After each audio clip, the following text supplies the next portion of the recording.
Bangladesh chemical industries corporation বিসিআইসির পরীক্ষায় MCQ অংশে একটি প্রশ্ন এসেছিল, ফুলস গোল্ড বা বোকাদের সোনা কি?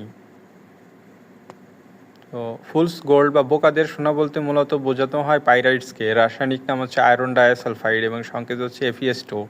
এটি আয়রন এবং সালফারের সমন্বয়ে তৈরি।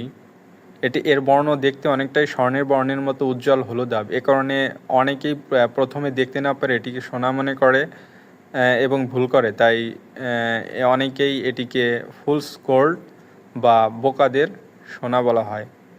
তো অপশনে যেটা ছিল বোকাদের সোনা কি, এই অপশনে উত্তর যেটা ছিল সেটা হচ্ছে পাইরাইটস। অপশনে ছিল পাইরাইটস, যেটা উত্তর হবে পাইরাইটস।